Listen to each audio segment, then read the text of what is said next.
it's more like the interpersonal stuff that makes it really difficult. Mm-hmm. But and that's why it took me a while. A couple of months, but that's long for me to say it on social media Yeah. or to say it out loud. Yeah. Because I was like, the second I say this, like everything's going to change. Yeah. And people have been calling me a woman and it has hurt, but I haven't, like, it's not my fault. It's not their fault because no one knows. Mm. As soon as I say it out loud and they then call me a woman, I need to say something, or Yeah. like they will feel bad if they get it wrong, or they'll say it on purpose to hurt me. And Yeah. Yeah. it just felt very complicated, and Mm-hmm. I miss that aspect of it. I missed it when it was just my own thing. Hello and welcome to the 50 Shades of Gender podcast. We get curious about all things gender, sex and sexuality, as well as relationships, feminism, the inclusive kind, neurodivergence, disability, kink, mental health and all that makes us humans unique and diverse. From body positivity to body dysmorphia, it's all welcome here. If you appreciate this podcast and want to support us, visit our website 50shadesofgender.com, as in FIFTY, to make a donation, find out more about our allyship course and workshops, and details of how to join our community. Now, join us on a journey of inclusion, acceptance, and respect. I'm your host, Esther Lemons. I am a queer woman, and my pronouns are she and they. In this episode, I have a conversation with Sofie Hagen, a Danish comedian, author, podcaster, and content creator. Her new book, Will I Ever Have Sex Again, is out today. Sofie's pronouns are she and her and they them, and they are non-binary and queer. Find out what that means to Sofie in this episode. We also talk about being raised as a person, how boundaries can be a gift, that safe sex is as much about being present as it is about using protection, that all bodies are new bodies when it comes to having sex, how fatness often complicates everything to do with gender, building self-trust, and becoming a safe person for yourself. To clarify some terminology that is used in the episode, AFAB is assigned female at birth. It was recorded on the 21st of May 2024. Now let's get into the episode. Hello and welcome. What's your name? My name is Sofie Hagen. Hello, Sofie. Welcome. Yeah, the labels you gave me, let's get straight into gender as we do here. You gave me the labels non-binary, queer. So yeah, I mean, you're in the media a bit, so people know. Yeah, it's kind of weird because I've been reading your article in The Guardian, and you've got your book coming out, and I've also just been on your social media, so I've just seen a few reels and stuff. So I feel like I know you a little bit, and it must be odd because you're showing up here like, who the hell are you? But what about your journey, your background? How did you end up, not that it's like a destination or anything, but how did you end up at non-binary and queer? What does that mean to you? I always thought that what I was the norm. So when I grew up, and when you got the information that straight was the norm, Yeah. Straight woman or like cisgender, Mm-hmm. I just believed that what I felt must have been what that was, right? So like when my friend came out to me when she was 13 and I was 13 too, it was very emotional. She said she was bisexual, and I was like, what does that mean? And she said, oh, it means I, want to kiss both boys and girls. And I was like, well, that's Well, duh. that's just being straight, because like I want to do that and I'm straight. So like Right. what's the problem? I couldn't comprehend that I was the different thing. Yeah. So I always felt normal because I assumed that what I was the norm. Yeah. Which is kind of strange. Like I grew up with my mother is as non-gender conforming as you can possibly be. Mm-hmm. She has never worn makeup. She's never done her hair. She's never worn women's clothing. She only shops in men's departments. She never referred to me as a girl. Mm. I think if you pushed her on it, she would say, yeah, she's a girl, but she would never I never got any of the rules in, like, oh, you have to sit like that because you're a girl, or girls don't do that. Like none of Mm. that. So I was Yeah. weirdly raised quite, and I don't know what I don't want to say non-binary because that's, Mm. non-binary people can wear dresses and blah blah blah. But the focus on gender was never there. I always felt like a person, and it wasn't until I started doing stand-up that woman started being thrown around a lot. It was all like, oh, the woman comedian, a female comedian, talking about woman things and periods and woman, woman, woman. Like it was such a thing. Yeah. And it was really weird. I was really like, what? Okay. Like, ugh. And it felt, like it felt weird. Like it felt itchy to be called a woman. It felt really itchy. Interesting. But again, I just assumed that's how women felt. Yeah. Oh, but women must feel like being called a woman feels like you're wearing a skin suit that's too tight. Surely that's just the woman experience. I've heard it's hard being a woman, so this must be part of it. Wow. Yeah. And then I moved to the UK from Denmark. And suddenly it was Miss and Ma'am and Mrs. and men holding the door for you and love, and like gender was such a thing. Yeah. Even you had to fill out every form you fill out is like Miss and Mrs. Even if it's like, I want my order from Sainsbury's. It's like, well, are you a Miss or a Mrs.? It's like, what? Who gives a shit? Give me my bread. Yeah. It's so Right. weird. It's so who cares? Yeah. So suddenly I had to, and it's the sort of the feeling of this like skin suit being tight just felt tighter and tighter and tighter. And then I discovered non-binary people. Like I met non-binary people, and it was so challenging. How because there was a truth. It felt true, and that was scary. So I remember there was a long period of time where it was right when people started asking people for pronouns, and I refused to say anything. Like I didn't want to say anything because I felt like if I put down she, her, like at that point I really thought that pronouns equaled gender. Yeah. So I would I didn't want to write she, her, because then I was like, well, then I'm saying that I'm a woman, and I don't want to say that I'm a woman. And then I was like, but if I wrote they, them, I would say that I was not a woman, and then that I don't want to say I'm not a woman.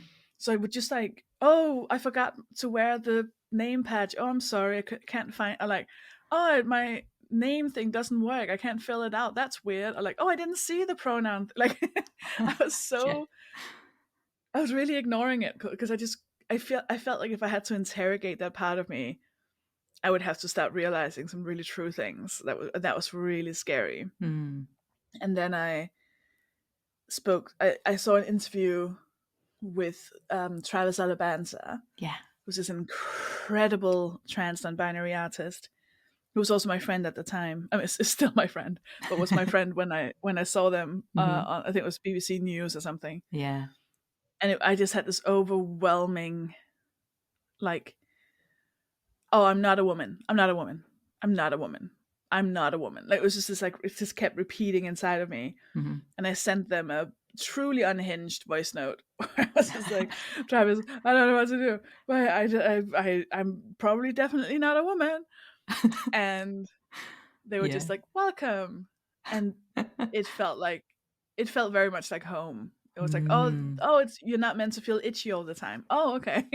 Yeah. Well, that's lovely.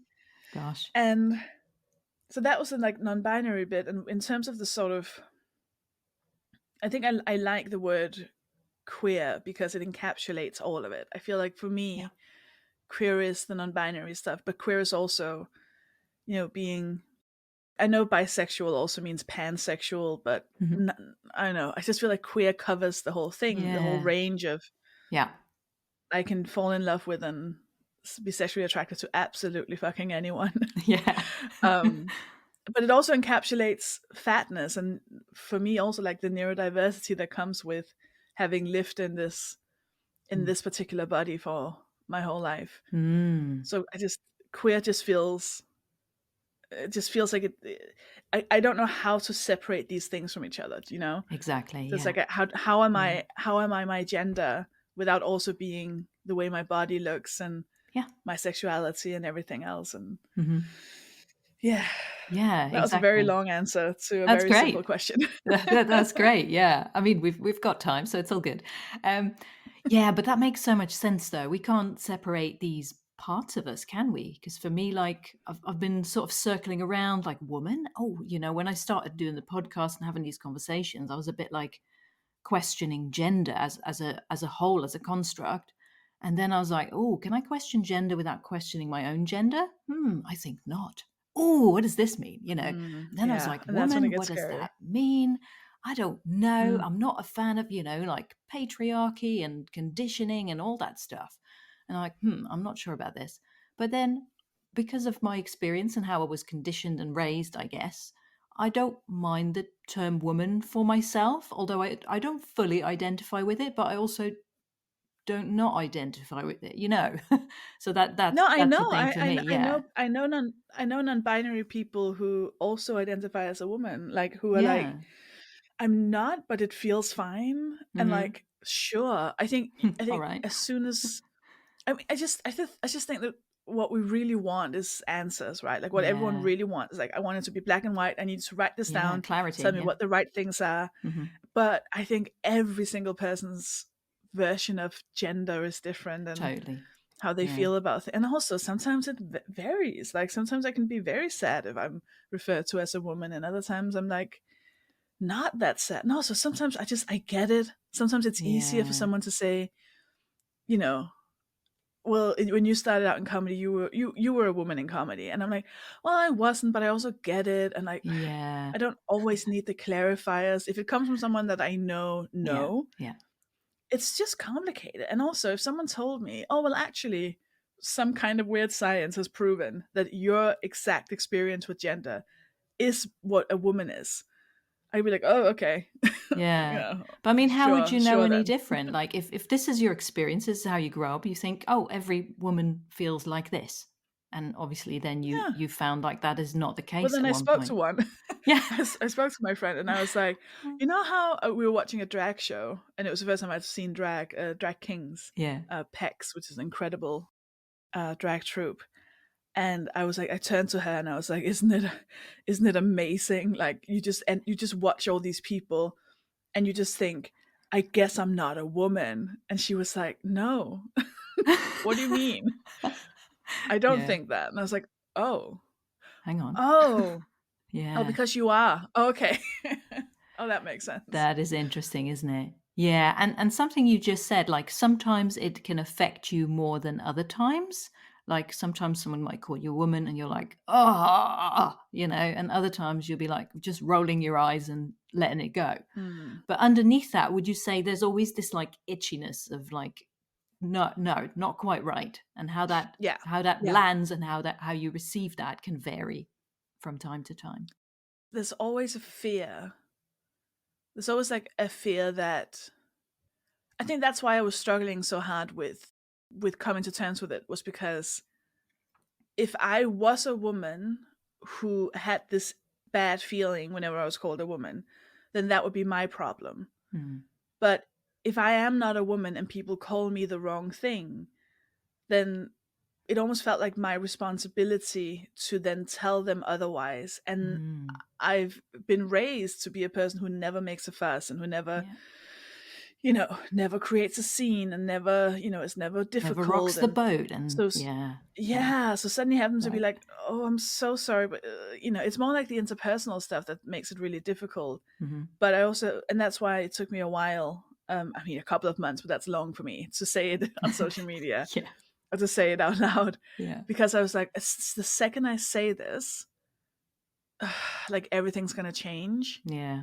And people have been calling me a woman, and it has hurt, but I haven't, like, it's not my fault, it's not their fault, because no one knows. Mm. As soon as I say it out loud and they then call me a woman, I need to say something, or Yeah, like they will feel bad if they get it wrong, or they'll say it on purpose to hurt me. And yeah, yeah.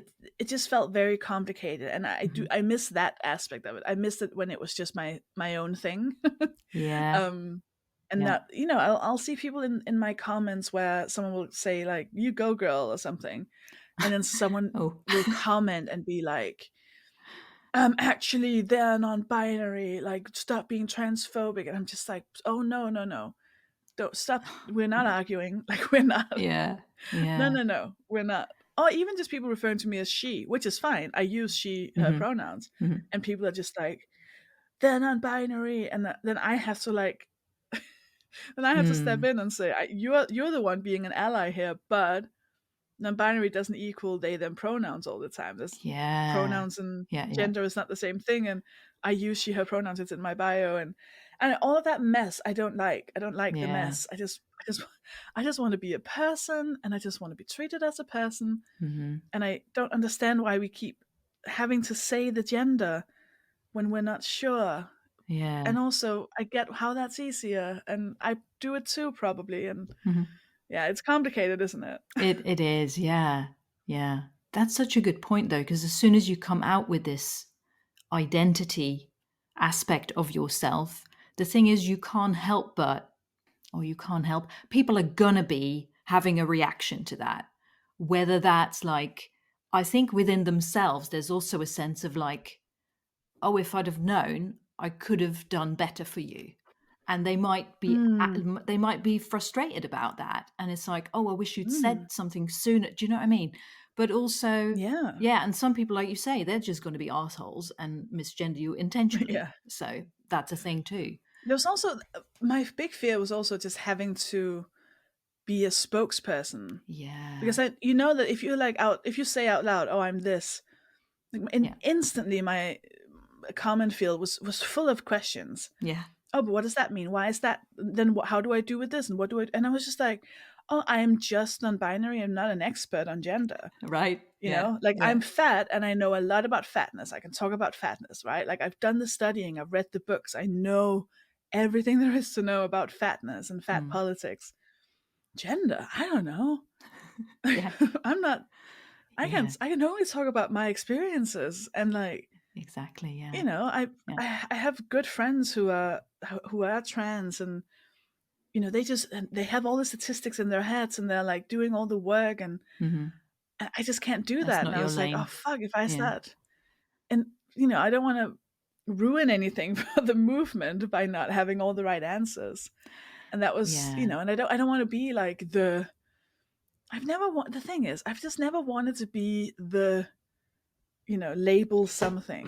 I've Hmm. never wanted to be like the female comedian, or Mm. the fat activist, or the person who talks about this thing. Yeah. I've always just wanted to be myself with everything that encompasses, but we just don't live in a world where Mm. you're allowed to just be a person. You have to fit into some kind of box, and then that is who you are. Yeah. And I think about gender very little. Like, Yeah. it doesn't come that unless someone brings it up, Mhm. even if that is calling me a woman or referring to me as they them, or if no one ever mentions gender, Mhm. I would never think of it. I would never think about it. I would Yeah. just be living my life. Yeah. It feels like it's the boxes, it's the Sainsbury's order that is like, and what's your gender? And it's like, oh, who cares? It doesn't matter. Or like Right. people online, or like it. And for me, it just doesn't. I just don't care. Yeah. I really don't. I mean, I care about other people, but for Mm. myself, it always kind of catches me by surprise when people want to know my gender, because I'm like, oh, Mhm. I'm just me. Yeah. Yeah, yeah. Yeah, it is like you say that, but the thing is, like, if you don't maybe claim a label, then others are gonna assign you one or more, and then you have to Mm. deal with that. So either way, it's a lot of work, really, isn't it? Yeah, yeah, it's a lot of work, and Yeah. I'm sure it's a lot of work as well for. I feel like gender is a lot of work for everyone who's It is. everyone, Yeah. regardless of gender, right? It's Mhm. just a lot of work. You have these sets of rules and expectations and behavior, and then you just have to either embrace it or get good at it, or be Mhm. okay with being bad at it, or Yeah. choosing differently, or like, Yeah. or questioning it, or Mhm. and all it is like it's so irrelevant, because it all comes down to, well, what's your genitals? Yeah. And then, why are you not doing that thing then? Because those are your genitals, and it's just a body part. Like, Uh, ah, yeah. Totally, it doesn't totally. matter. Yeah. Yeah. That's interesting because like your book's coming out in a couple of days from when we're recording this, and it's called "Will I Ever Have Sex Again?" Was that the right? Yeah, Yes, yeah. And it I've is I've read the Guardian article about it, which sort of has released like a part of like a snippet of what you're gonna an excerpt. Yeah, an excerpt. Yeah, yeah. And it's so interesting, and like I love how you share. It's like it's really vulnerable and open and honest, and you're verbalizing a lot of stuff that a lot of people think and feel but wouldn't dare to, so do you find it difficult to be this honest and open publicly? I know this sound. I know I sound like a bit of a dick saying this, but I honestly find it harder to not do that. Like it is my instinct. The first thing I do is always just to say the absolute truth, regardless of Mm, how much it might hurt to mm, say and to listen to. yeah. So I don't really find it difficult. Like I didn't have to like dig or like, cross any boundaries in order to write something true and intimate. Hmm. If anything, I had to hold back a little bit so it didn't become too honest. Hmm. Because when you talk about sex, you're often talking about other people as well, and I needed to be Yeah, careful that's right. to not just, you know, Yeah, implicate other people too much. I mean, I have done that, but hopefully not too much. yeah. It's just always been my thing. It's the thing that gives me joy. Is just raw and complete honesty in the art that I consume as well. It's the art that I'm attracted to. I don't watch. I don't even watch cartoons because it's not reality. Do you know what I mean? Like, Interesting. I Yeah, didn't grow yeah. up watching cartoons. I didn't. Uh-huh. I only read nonfiction. I Mm, love documentaries. I yeah, can't watch like sci-fi and fantasy. I just don't care. As soon as it becomes too far from reality and truth, I don't care. interesting. Um, Yeah. so it's just this kind of stuff I like to do. Like when I started out in stand up, my favorite thing would be to say something on stage that was so true that people like couldn't believe it was happening. Mm. Like I declared that I was in love with one of the other comics at a show where he had just been on stage. And I have managed to Mhm. do it in a funny way, but it was just this most exhilarating experience of saying the thing you're not allowed to say, this unsaid thing. Ooh, yeah. And that is so true. And that makes me look so fucking vulnerable and a Mhm. bit pathetic, but in a really funny way. Yeah. It That must kind of also stuff be I love. liberating. Yeah, it must also feel like Oh, free I and love liberating, it. right? Yeah. Yeah. Yeah, and exciting. And Mhm. like as Mhm. far back as like, yeah, when I was a teenager, I would always tell people if I was in love with them because Yeah. it was exciting Mhm. and interesting and Mhm. like better than not saying it. And there's something about holding stuff in that makes me, I don't know. I like, Mm. it's ridiculous that we should be ashamed of so many things. Yeah, It's and absolutely. I thought when I started writing, Will I Ever Have Sex Again? I thought I was alone with it. I thought I was the only person in the world who had issues with sex and who hadn't had sex in a while and who Mhm. wished they could have more sex. And then I put out a survey just to gather some stories, and I thought I was going to get 30, maybe 30 people would be like, me Mhm. too. Yeah. And within 48 hours, I got 1,800 replies. Wow. And I had to shut it down because they just kept coming, like one a minute, just kept coming in. Wow. Mm. And I was like, and that's what happens when you talk. That's what happens when you say your truth and when you're honest, is that everyone's like, oh, yeah, me too. Yeah. Like, oh, it's Thankfully, so someone is liberating. saying it, right? It's like it opens the floodgates for other people. Like it's like this Yeah. big permission slip saying, Yeah. "Here's some truth. What do you reckon? What's yours?" Yeah. We're all Yeah. human. And also, there's such a, if you're pretending to be someone you're not, and if you're lying, it makes you a lot more vulnerable because Mm. you're just constantly afraid that people will find out. That is so Whereas if true. you're just honest and open about things, then what are you gonna do? Mhm, mhm. What, you're gonna out this secret? Well, it's not a secret. I just told everyone. I wrote a book about it. So Yeah, yeah. See, I really love that because it makes me think about my own like conditioning as a woman. I was pretty much raised to be a people pleaser, and I've been processing that a lot and realizing that it is actually not honest at all. And you can't trust people's love because they don't know who they're loving because this is not real. This is not me. Mm. There's so much stuff on top of it. So yeah, And do unpacking you that has get the been. thing as well? Hmm. Do you get the thing where when people set boundaries, like I've started noticing it myself recently because I'm also Hmm. dealing with the whole sort of how to be better at setting Boundaries. boundaries, which is Oh, essentially what the opposite of people pleasing is, yes, right? Setting it is. boundaries. Yeah, yeah. And I had a friend who was like, who said to me, like 2 months ago, you said this, and that really hurt my feelings, Mm. and it's really been bothering me. And she was so apologetic because she was like, I really tried to, she was like, I really tried to hold it in. Like, I really tried to tell myself it's not a big deal. Like, I was really doing it. And she was like, but now it's like bubbling up and I just feel like it's always there. And I just Mm. need to say it out loud. I'm so sorry. Like, and I was so happy. Mm-hmm. I was like, oh my God, it felt like a gift. Yeah, Because I was like, well, I don't want to say anything that hurts you. And I yeah. didn't know that hurt you. Mm-hmm. But now that you've told me, I can now be better towards you. And that's going to make Yeah, me a better person. It's going to make our relationship better. yeah. Like, having someone say, you hurt my feelings, stop doing that, did not feel bad. There was nothing Mm. about it that felt bad. It just felt like a gift. And I was like, oh, Yes. fuck, this is why we need to do it. Yeah. Like, maybe people won't be mad at me if I set a boundary. Mm-hmm. Maybe they're just going to be like, oh, thank you so much. I love you. And that is why I want to know how to exist with you in a way that makes you happy. Yeah.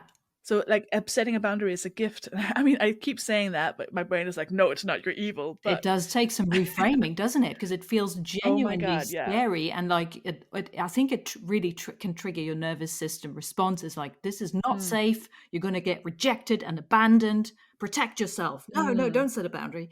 So there's a yeah. lot of that stuff.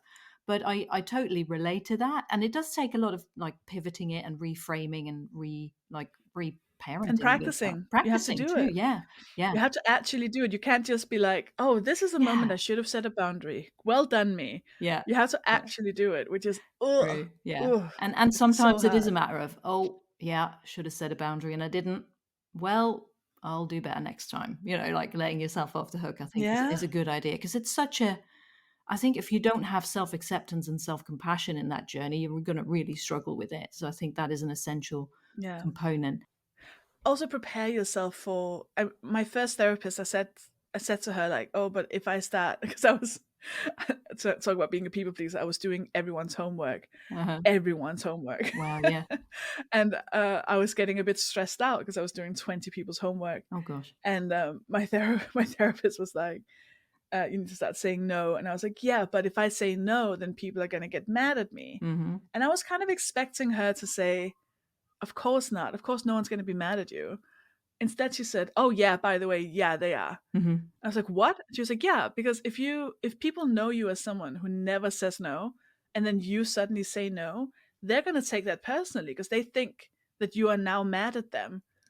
So, Mm-hmm. yeah, they're going to get mad at you. And then what happens is, once you've said no a couple of times, the ones that are worth keeping around are going to realize, oh, that's just how she is now. Mm-hmm. Cool. And they're Yeah. going to accept you and love you, and that's all fine because they no longer take it personally. Yeah. And then there are people who were only around because you could give them something, Yeah. and they're not going to come back, and you don't want them to come back. And I was like, oh, Oh, wow. okay. So it's not only going to be hard to say it out loud, Yeah. I will get the reaction that I'm fearing, but I also have Exactly. to be okay with that, which is, Yeah. so challenging. That is so tricky. Like one of the things I'm learning to become okay with is like disappointing people. Because in me, there's something in me is like, no, you can't disappoint people ever, ever. It's not okay. Never, never, never. And now being on the receiving end of like people's responses to my boundaries, that's like, whew, it can be hard, that's all Mm, part of the yeah. process, isn't it? Yeah. Yeah, but the truth is, like, everyone has to adjust. We all have Yeah. to adjust to each other, Yeah. and we usually only see it in like close, monogamous relationships, right? Like when people, it's the little things of, oh, he doesn't put the toilet seat down, or like, oh, Mm. she's a vegetarian and I'm not. Or like these little things that we don't think of as boundaries, and we don't think about them as Hmm. huge clashes. Yeah. But in any relation, even to people who are like, we're going to get married and love each other forever, there will be things you have to adjust to. And it's the same thing with boundaries. It just feels like a bigger thing Mm-hmm. because it's not a food preference. It's like, here is who I really am, and here is what Yeah. makes me feel safe. And that is so much deeper. It Mm. feels so much deeper, but really it's not. It's just a way of saying, this is how I function. I would like to know how you function, so together we don't make each other sad. Yeah, I love that. This is who I am, and this is what makes me feel safe. Absolutely. I've also learned one of the things my therapist said was like, boundaries are not a no, they're a yes. Like, how can you pivot that? So they're not necessarily, Yeah. maybe they're both, like, not just a no to another person, it's a yes to you. It's really an act of self care, Mm. like to set a boundary. And yeah, Mm. And yeah, also, I think if I have to set a boundary, the way I build it up in my head and the way I plan to say it, it's always like, oh, we need to have a conversation. I'm really sorry. This is a horrible thing for me to say to you, but I just wanted to let you know.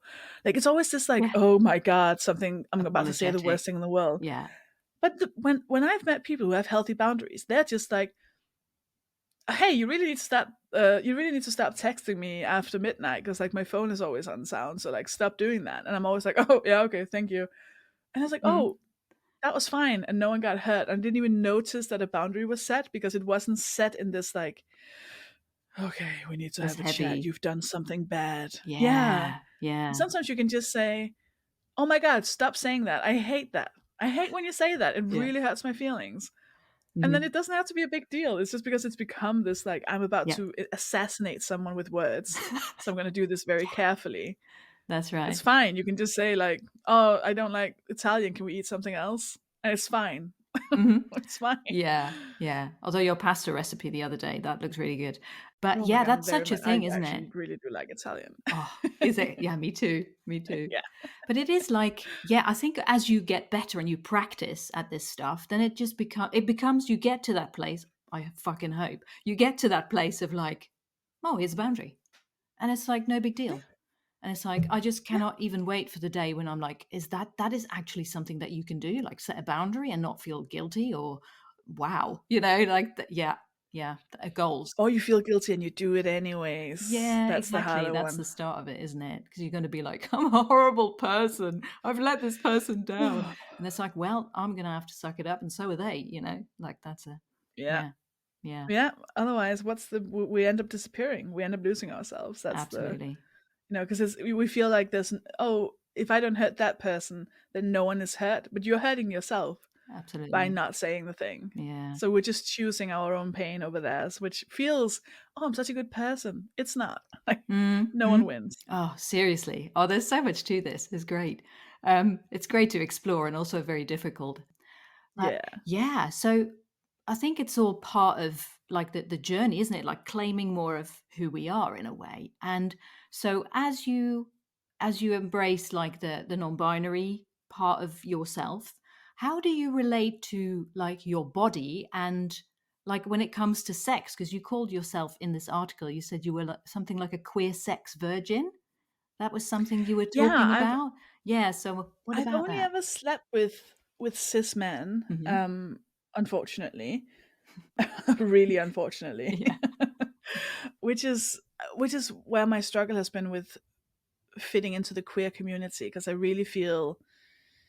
still feel like a fraud. Like I feel like I haven't earned my right to exist in the queer community. I haven't Mm. earned the right to call myself queer. And this is all on me. Like if anyone else said the same thing, I'd be like, of course you're Mm. queer. You're the very definition of queer. It's only when it's like, yeah, but not me.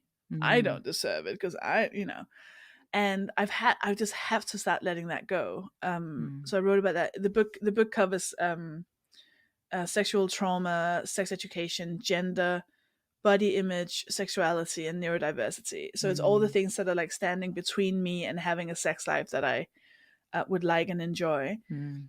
And that's definitely my biggest hurdle when it comes to the queer aspect of it. Is like, oh, I'm 35, I've never done this before, and I am nervous. I am Mhm. back to being 16 and not knowing what's going to happen. Do you know what? I'm further back than 16 because at least at 16, and I was about to have sex with a cis man, a cis boy, also a 16-year-old, at least I'd watch porn. So I had like some idea of what Yeah. was going to happen. Uh-huh. Now I know that porn sucks. Like even ethical porn doesn't prepare you for meeting someone Mm. else's body that you've never been with before. I'm True. so Porn much is more not sex ed. aware and like, Yeah. exactly. So Mm. now having to be that vulnerable with a new person Yeah. who in the book I interview a bunch of people, and one of the people I interview is Jodie Mitchell, who's a drag king and a comedian. Mm-hmm. And what Jodie said, which is the truest and just the smartest thing I'd ever heard, was they were like, yeah, if even if you have slept with 100 cis men, man number 101, that will still be a new experience. You still can't follow any rules or guidelines or Mm. scripts. Yeah. You will still have to get to know an entirely new body, because all bodies are new bodies. Yeah. So similarly, if you are with a trans person, um, or a woman, or like someone with different genitals than you're used to, that will still be a new body that you have to get to know. You Mm-hmm. can't be like, oh well, I've slept with these 99 other people, so body 100 must be the same. No, Yeah. that's still a new body. Mm-hmm. And that changed a lot. I was like, oh, okay, yeah, good point. Yeah. But what, instead of that leading me to go like, oh, it's all gonna be fine, I was like, oh, okay, so I can't have sex with anybody because I can't follow any script, and then I don't know what to do. Mm-hmm. Mm-hmm. Yeah. It's like you can't be prepared for all of it because, like you say, everybody is a new body. I love that. Yeah. Yeah. Well, it's about, I mean, the main thing I've learned is that good safe sex is about being present in the moment Mm-hmm. and being present in your body, and which is might sound like, well, duh, but that was just never the case for me. I think I've That is only ever had hard. sex whilst Yeah. dissociated to some capacity, Yeah. Yeah. to some extent. Mm-hmm. So this idea that, oh, in order to have sex that is enjoyable, I need to fully be there and fully be present. Mm-hmm. And I think that's always what scared me about queer sex. I just never made the connection that, oh, so just because I can dissociate during sex with cis men, then like I should do that? Like, no. Yeah. I Yeah. should not be dissociated during sex. And Mm-hmm. that's the hurdle. That's the real hurdle. Yeah. Yeah. Yeah. God, I hear you. Yeah. It is hard in a way of like, I mean, my experience has mostly been sex with cis men. Not all of it, but most of it. As I was younger, for definite. And it is like I've gotten to a place now where like I'm postmenopausal now. My body has changed a lot. In my early 40s, like over 10 years ago, I met my former partner who's trans non-binary. They eventually came out as asexual. They relate to their body very differently. It made me question so much. And since then, I've had like more queer sex. I've also dated asexual people. And it's just been like mind blowing. And I've had to challenge my own assumptions because I felt like, oh, if this person has this body and these parts, then obviously they're going to want to do this with them. And when a person says, actually, no, I don't, which can be very difficult for them to do as well because of all the assumptions that are put onto them and by society and stuff. And then you get to a place where you're like, whoa, I feel like when I look at cis men or like men in general, and one of the things I really loathe is like their entitlement. And then I was like, oh, I feel entitled to a particular experience when I'm with this body. Like, oh shit, that is not nice to, find in myself. So Mm. there was a lot there. There still is a lot to, discover and everything. We've Yeah.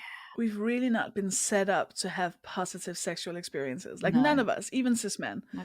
I mean, I think cis men have learned that, like straight cis men have learned that there's like a way that it looks, and then they should be happy. Like orgasm equals you have done the sex successfully. Well done. Yeah. You And then have it's won. done. Yeah. Yeah. But even I was talking to someone about this the other day. I just remembered how in my teens, the thing that was said around sex was that any kind of talking was bad. Mm. Like unless it was like dirty talking. Yeah. Yeah. Like any kind of like put on a condom. Like I remember there were like people giving advice about like how you could, like, you had to have condoms on yourself so that you could just put it on instead of having to say, do you have a condom? Because as soon Mhm. as you say that, you ruin the mood. Oh, you You kill the ruin mood. Yeah. everything. You're ruining the mood. Yeah. And that, I carried that with me as a truth for so long. Mhm. And when I get a bit nervous, I talk all this. I chat and chat, make jokes, all that. Yeah. And oh my God, I had so many, like, I remember when I had my first one night stand where me talking wasn't a bad thing. And I was like, I felt so seen and hurt just because this Mhm. person didn't protest that I was talking. Yeah. And then learning about sex now, it's like, for my book, I witnessed a porn shoot with this incredible German feminist porn production company called Ersties, Ersties. Cool. And I saw the models. They do these like pre-shoot.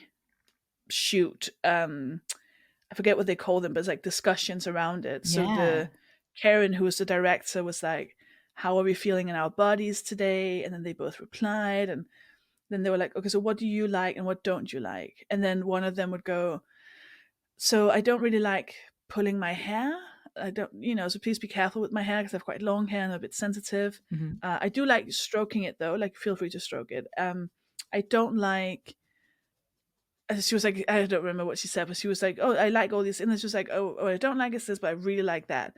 And then the other person would then ask questions and be like, "Oh, so the thing about your hair, would you be okay with me moving your hair away, or would you like to do that yourself?" And she'd be like, "Oh, actually, no, I don't mind you doing that. You can do that." Mm. And I was just like watching this, being It's like, amazing, isn't it?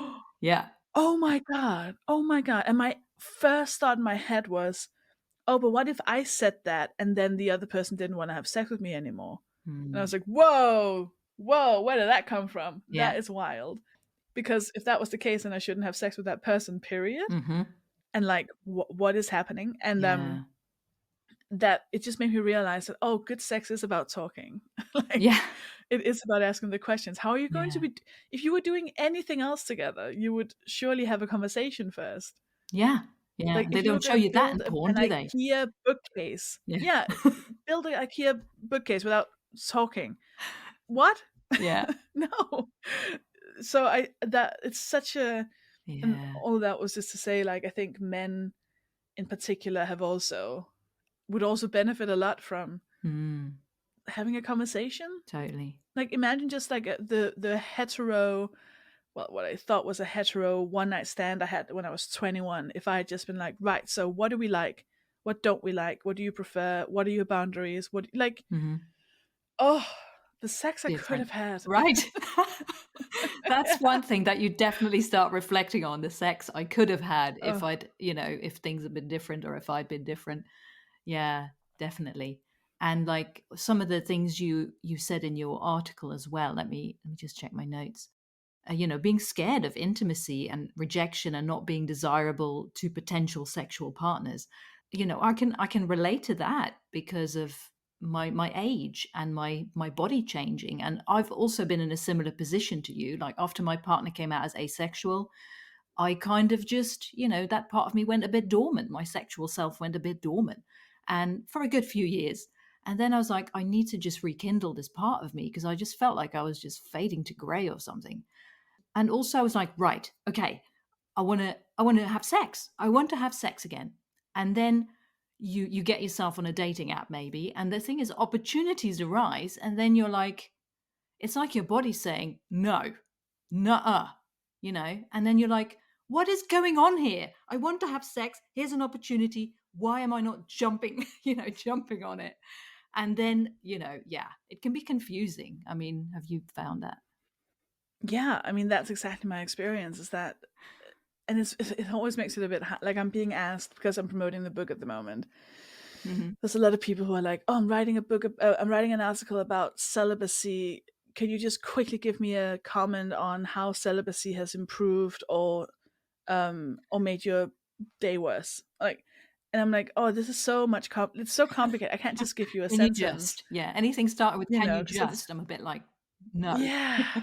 Yeah. But also people being like, "Well, was it voluntary or involuntary?" And it's like, Mm. well, both. I mean, Yeah. Right.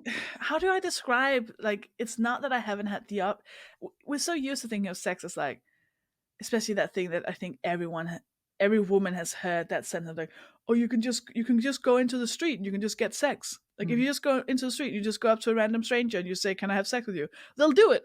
They'll do it. Men will just have sex with you. And it's like, Mm. that is wrong and simplified and On so many what? levels. Yeah. Um, it's so Yeah. annoying. But also, it's like, it's not that I didn't have the options. It's not that I couldn't have, and I did. It was in the cards a few times, and then I just couldn't make myself do it. Mm. And especially after I started looking into it, do you know what I think it is? It's like my body was. I started having sex when I was 16. So for about 10, 15 years, I would have sex whenever I could.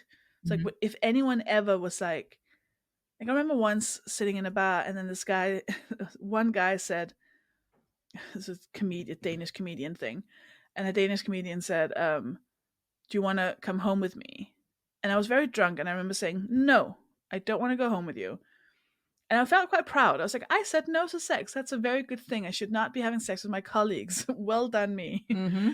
And then another comedian said, come, we're going home to my place. And I remember thinking, oh, okay, I guess we are then, because it hadn't been a Mm. question. Interesting. And there was at no point during Wow. this sex that I really wanted to, Mhm. but I was excited because it felt exciting that it was happening. Mhm. But I wasn't turned on, and I didn't really want the sex bit. Yeah. But I did think it was very exciting because it was happening. Like, it was this, and I think I so often confuse this feeling of, ooh, a thing is happening, with, oh, I want to do the sex. Yeah. And I couldn't. Anyways, so I think that's what's happened so often in my Mhm. life, is I've just had sex because someone asked me to. Yeah. And, or like, I felt like I should, or what if this opportunity never comes again, or Mm. he asked really nicely, or whatever it was. And I think I've then reached a point where my body has been like, do you know what? I don't trust that when I send you signals that you don't want to do this, Yeah. I don't trust that you'll listen. So now we're shutting down the whole operation. Oh, that is so So, it. Yes. Yeah. right? So it's your body kind of taking over and being like, well, I clearly can't trust you with this. So now no one's getting near you at all until you figure Wow. this out. Yeah. So I believe, and what I've spoken to my therapist about, I need to show myself, I need to prove to myself that I That can you're a safe listen person. to my body, Yeah. and that I can express what it wants. Because if I can't do those things, I'm not going to have safe safe sex. And by safe, I don't just mean condoms and Yeah. stuff. I mean, Like, there's a whole like, different level to that, emotionally. right? Safe sex, like, Yeah. as a whole Yeah. concept, like being Emotionally safe safe and feeling sex. safe and making the other person feel safe. I came up with, in writing the book, and I'm really proud of this, and I don't think I should be, but I came up with a theory that I called the 4 no's. A no Ooh. as in Yeah. no. Mhm. And it starts in yourself. You have to trust, you have to be able to trust that you can hear when your body says no. Mhm. That's the first step. Then you have to trust that you can express the no. That's the second step. Then you have to trust that the person you're with can interpret your no. Because sometimes you don't say no with your words, you say no with your body language, or with your like, Yeah. oh, I'm not sure, I don't know, can we wait Mhm. a bit, or like, haha, oh. So you have to trust that they can interpret that no. Mhm. And then you have to trust that if they hear your no, that they will respect it. And I Mm. think if you can trust these 4 steps, you have the trust, that makes for like safe, successful sex. Mhm. And at the moment, the people I've been with, I have not been able to trust. I have never felt, not never. I've often not felt safe in, and have been proven that could not feel safe with them interpreting my no. Mhm. I feel like if in all, every time I've had sex, if someone had said, truly, do you want this? I'm Mhm. going to give you 5 minutes to sit here and look within yourself. Do you want this? Mhm. just my immediate facial expression Mhm. would make them go, "Oh, absolutely, we're not doing this because you There would clearly have don't want been a to." lot less And that's sex, not, right? Yeah. Yeah. yeah, Yeah. oh yeah, and that's Yeah. not to say that I would Mhm. definitely in many of the I would definitely have been like, "Yeah, of course I do. Sure, yeah, let's Yeah. fucking do it." Mhm. But I Yeah. haven't wanted to. Yeah, I think as you get older S though, that is what happens. Like it's more of an like authenticity. That word is very overused, I think. But still, like you're just not allowing yourself to be inauthentic and not honest. Mm, And I have been in situations like as I was exploring queer sex and navigating sex with different bodies or people who relate to their bodies in a different way of all sorts of genders and all that stuff gets involved. And I'm in a place where if I'm feeling from someone that they're not into it, then I don't want to have sex with them. And they might be like, well, I want to, it's a tricky one with the people pleasing, isn't it? They might be like, well, I want to please you. And I know this is kind of, they've got their own internalized stuff. Maybe I've got this body. This is what is expected of me. And I want you to be happy. And I'm like, no, I don't want this. This does not feel good to me to be on the receiving mm, end of at all, you know? mm, So yeah. interesting. Mm-hmm. And that and in that case, it's also we're back to the boundaries being a gift, right? Mm-hmm. Like if you, surely if you have sex with someone, you want them to have a good time. Right? I do. And for that to happen, you need to know what they like Yeah. and what they don't like. And like then it becomes a gift, to tell Yeah. people, I like this, I don't like that. Wow. And it should not be as hard as it is. It really shouldn't be So hard. true. Good grief. Yeah, it's a bit of a journey, isn't it?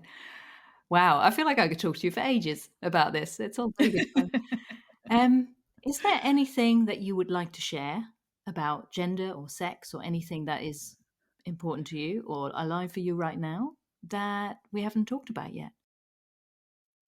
I guess I wish we had more focus on fatness because Mhm. fatness really so often complicates everything to do with gender Mm. because it even just getting gender affirming healthcare, oftentimes you will be told if you need to have your breast removed or anything like that, you have to lose weight, even though it Ah, doesn't make yeah, logical sense. yeah. And there's also just it's as a fat person who was assigned female at birth, living as a fat in quotes woman, femininity was kind of your savior. Like Mm. the more feminine you are as a fat person, the safer you are. You're never safe, but the safer you are Mm. because femininity becomes this thing of like, oh, don't worry, I'm trying. Like, don't worry, I'm doing my very best to fit in. I'm doing my very Yeah. best to, I know I'm fat, which is, and we're not allowed to, Mhm. but at the very least, I have lipstick on and a corset or whatever. Mhm. And you see like the fat positive, well, there's no fat, but the body positive heroes of like the internet will usually be hyper feminine women Mm.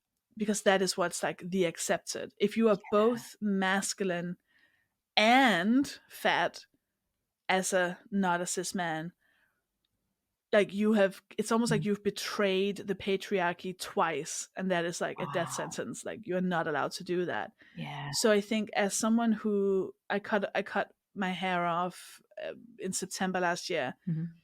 and I had never thought of that as I had only looked at that in a gender expression way. I'd only looked at that as Mm. like, oh, I'm gonna feel so relieved because I'm finally gonna feel more like myself, and I can, really embrace more like masculine. Because it's really hard to look masculine when you're fat because the curves are just very sort of Mm. sense makes people very aware of your AFAB bits, whatever. Mhm. What I hadn't prepared for was how the fatness was going to play into that, and how I was like, oh shit, I'm now a double target. Wow. Like this is like, I Mm. feel like I've really wronged some people, even though no one has said anything yet. I was like, fuck, I'm now in double danger. And all I really Mhm. want is to live a fun, androgynous, not really think about if the clothes I wear is like a woman or a man's outfit. Mhm. And I hope that the hair could kind of, oh, everything will feel a bit more masked. It'll make me a bit more comfortable. Mhm. But I hadn't considered how difficult it would be to we have a term within fat liberation, which is the good fatty. And Mhm. there's like a way you can be fat and sort of still be accepted, like being feminine, but also like going on a diet, or like, you're doing all these things Mm. like appease thin people to not make them too stressed out. Yeah. Yeah. And now I feel like, oh shit, oh, I've just gone the other direction, and I've really been a Mm. bad fatty now, because now I have short hair and I stopped wearing makeup, so now I look like I'm not even trying. So Yeah. I wish we had more of a conversation around Mm. just how much more difficult everything becomes Yeah. when you are fat, and also then, Mhm. non-binary, or you're playing around with gender expression. Yeah, that is such a good point. I hadn't thought about that before. I mean, I've been aware of my own internalized fat phobia, and I know about like the whole medical thing. I've heard friends say that as well. Like every time they go to the doctor for something, they get told you're too fat, you have to lose weight. And that's like not even Mm, they don't get the care they need because of this prejudice, because no. of this, and it's dangerous, internalized all this fat Oh yeah, phobia. It's it kills. yeah, yeah. It's like, Yeah. wow. Gosh, that would be a whole new we could have another conversation about that for sure. Yeah, that's a whole new podcast. Yeah. Oh my gosh. Yeah, that's a big subject, but that's wow. Thank you so much for sharing all you shared, Sophie. It's been a pleasure. No, Yeah. thank you for having me. It's a Yay. great podcast. You can find out more details on the website at 50shadesofgender.com/Sophie, which is Sofie, where you can also read the transcript, and you can find Sophie on her website, sophiehagen.com, and on social media. Links are on the episode page. Thank you for listening to the 50 Shades of Gender podcast. You can find us online at 50shadesofgender.com, on social media, and on YouTube. Again, if you appreciate this podcast and want to support us, visit our website to make a donation, find out more about our allyship course and workshops, and details of how to join our community. We hope you will listen again. Until then, stay curious and open-minded. I wish that fatness had more of a place in Mm. conversation. Oh, my dog has something to say. That's Hey, okay. thank Dogs can you. take part. Thank you very much. Oh, He sometimes lets me know that people exist outside of their oh, home, that's useful. which is Useful information. Yeah. it's very useful. If they ever, people just walk on the pavement, we need to know. Yeah.